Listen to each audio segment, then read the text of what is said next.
gila parah banget sih nih, ya ampun. Ya ampun guys, ini tuh parah banget ya. Penipuan tetap terjadi di mana-mana. Dari mulai ATM, online shopping, transportasi online, sampai yang selalu terjadi nih dari tahun ke tahun. Penipuan lamaran kerja bodong. Ini tuh pasti rentan banget ya buat fresh graduate yang baru-baru banget nih ngelamar kerjaan, itu pasti rentan banget nih kena tipu lamaran pekerjaan bodong kayak gini. Modusnya sih macem-macem guys, dari yang persyaratannya terlalu gampang, terus ngasih gaji dengan ekspektasi yang terlalu tinggi atau nggak masuk akal, sampai disuruh ngirim duit ke mereka. Kan nggak mungkin banget ya. Kalian mungkin ada yang pernah?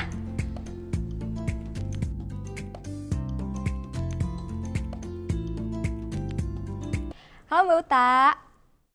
Hai Chelsea. Aku pengen nanya, kalau misalnya di Astra sendiri tuh ada nggak sih Mbak penipuan lowongan kerja kayak gini?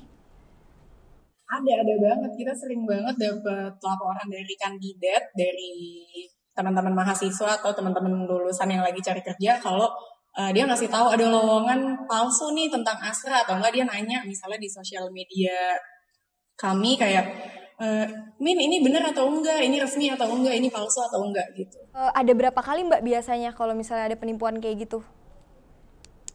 Biasanya sih kalau kita habis ngadain job fair besar, misalnya kita habis post, kita habis job fair di salah satu universitas, nah nanti habis itu langsung ada penipuannya kayak gitu. Atau kita habis ngadain virtual job fair gitu, job fair online, nah itu nanti habis itu langsung ada penipuannya. Itu biasanya nanyanya ke sosial media ya Mbak? Kalau sekarang iya ke sosial media, banyak kan mereka nanyain lewat DM IG. Intinya sih penipuan tuh adanya lewat mana aja ya, caranya juga macam-macam banget. Yang penting sih teman-teman waspada gitu. Sebelum kita lanjut lagi ke pertanyaan yang lebih rinci nih ya Mbak Uta, sebenarnya kenapa sih ada scamming lowongan pekerjaan kayak gini nih? Dan selain ngedapetin uang, apa sih yang mereka dapetin dari penipuan ini? Oke. Biasanya secara garis besar ada dua nih Chelsea, teman-teman, untuk penipuan. Misalnya yang satu emang langsung tadi nyari uang, jadi biasanya pura-pura disikotesin, nanti disuruh datang ke suatu tempat, nanti psikotes, tapi bayar dulu gitu buat diproses, atau enggak biaya psikotes. Nah, atau ada juga yang travel agent sistemnya, pura-puranya kayak diundang nih oleh perusahaan, nanti Tapi harus beli tiket. travel agent tertentu, nanti beli tiket di situ, dianterin ke kantor, betul-betul dianterin. Aku pernah nerima tamu yang dia betul-betul dianterin sampai kantor, tapi sebetulnya kita nggak ada tes sama sekali gitu. Nah, atau satu lagi, kalau kejahatan yang sekarang sebetulnya cyber itu lebih ke data.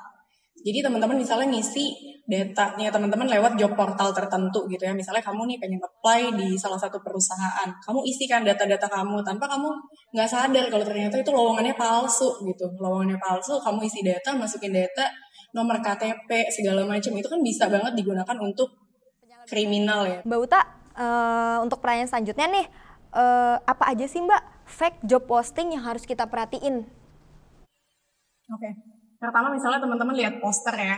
Pas dari posternya tuh teman-teman yang paling gampang, pertama kali banget dicek aja logo perusahaannya. Kadang-kadang tuh ada yang ngeblok. Kalau perusahaan bagus tuh punya desainer sendiri lah ya. Pasti sebetulnya udah ada tone and manner-nya tuh udah kelihatan gitu.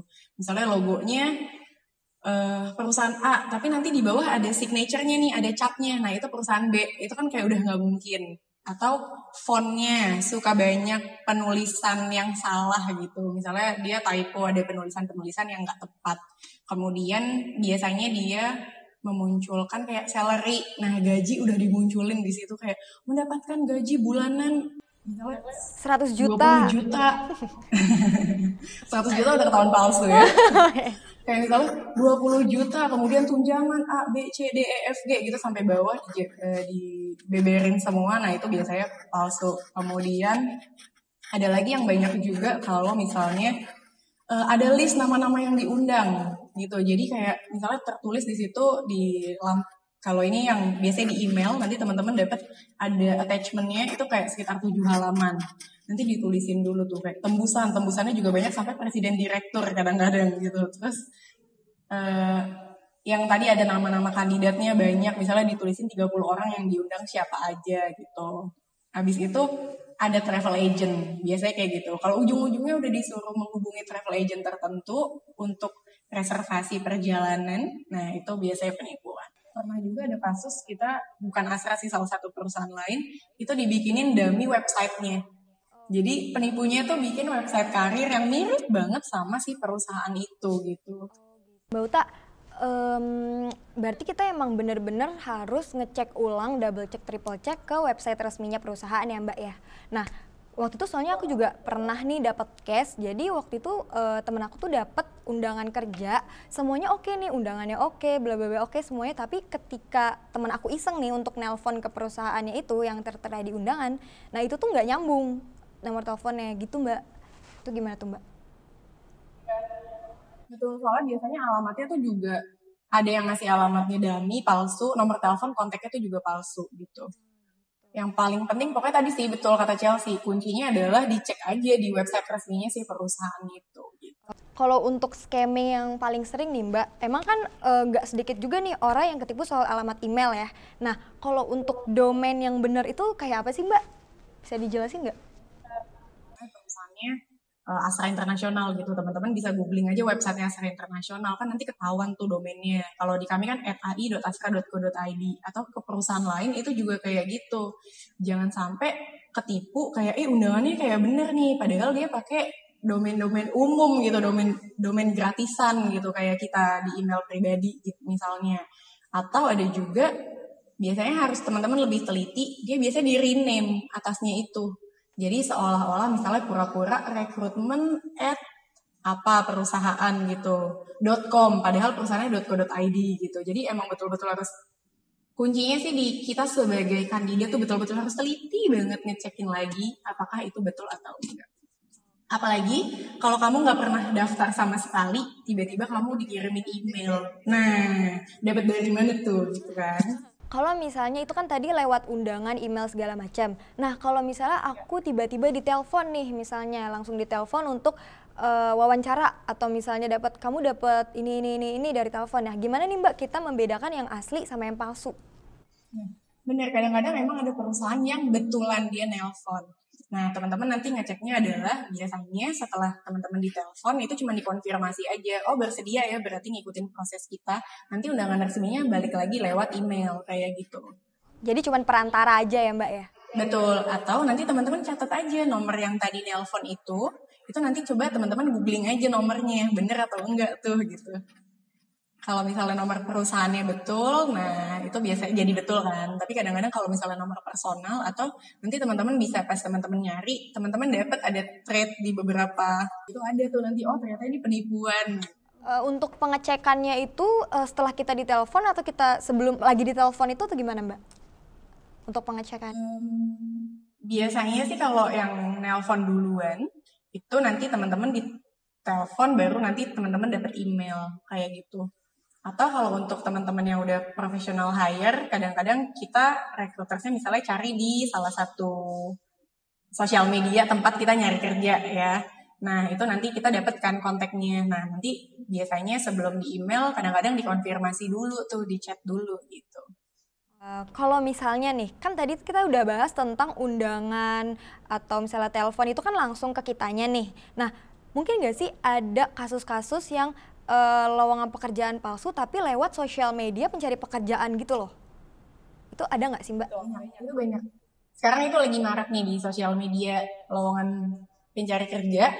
Itu jadi misalnya ada yang post tulisannya nama perusahaan tertentu. Nah, padahal itu yang post bukan dari perusahaannya langsung gitu. Jadi itu sebetulnya penipuan.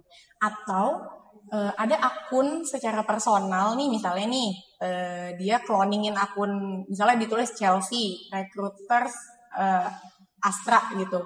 Nah, nanti Chelsea ngehubungin akun Chelsea ini menghubungi orang buat bilang kayak di Astra lagi ada lowongan nih segala macam. Nah, itu perlu di cross check juga apakah asli atau enggak kayak gitu.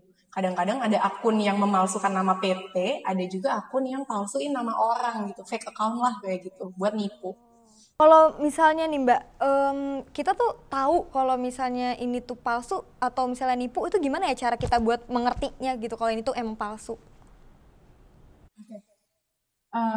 Kalau misalnya resmi, biasanya ya umumnya itu penggunaan bahasanya. Jadi greetingsnya itu udah ada standar-standar tertentu lah. Misalnya teman-teman nanti bisa carilah kayak gitu. Cuman yang lagi-lagi bisa jadi kunci banget adalah teman-teman cek ke websitenya. Nanti teman-teman cek di situ ada kontak nomor telepon. Nah teman-teman kontak aja langsung. Betul nggak? Misalnya tadi akun si Chelsea ini dia merupakan karyawan Astra Internasional kayak gitu. Gitu sih. Jadi balik lagi cross check ke website, cross check ke perusahaannya langsung kayak gitu. Oke Mbak. Thank you banget ya Mbak Uta udah ngebagi nih apa-apa aja sih yang harus kita kasih tahu ke pelamar-pelamar yang mau apply di perusahaan-perusahaan. Terutama buat para fresh grad nih Mbak yang suka ketipu-ketipu nih kalau untuk soal lowongan pekerjaan. Makasih banyak ya Mbak Uta sekali lagi. See you Mbak Uta. Makasih.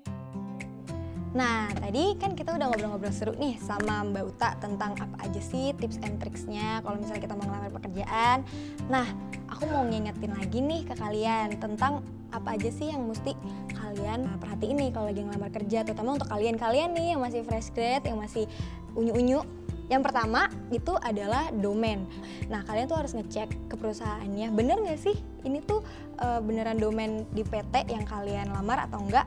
Yang kedua, itu adalah gaji. Kalau misalnya pemberi pekerjaan itu memberikan gaji yang gak masuk akal atau terlalu tinggi, nah itu kalian harus cek lagi nih. Tapi kalian tuh juga harus riset juga sih, berapa sih range gaji di kota itu untuk posisi tersebut gitu. Jadi double recheck. Yang ketiga adalah deskripsi perusahaan. Nah, kalian tuh harus bener-bener recheck untuk alamatnya perusahaan itu benar atau enggak, untuk nomor teleponnya itu benar atau enggak, dan kalau bisa sih nama dari orang yang memberikan pekerjaan itu kepada kalian gitu. Harus di double recheck lagi, benar nggak sih ada orang ini di perusahaan itu.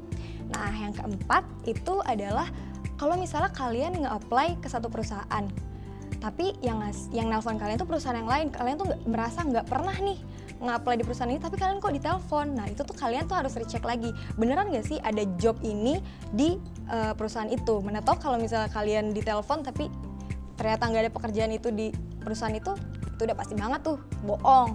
Nah, yang paling terakhir banget nih, jangan pernah mau untuk transfer uang ke rekening siapapun dan rekening manapun.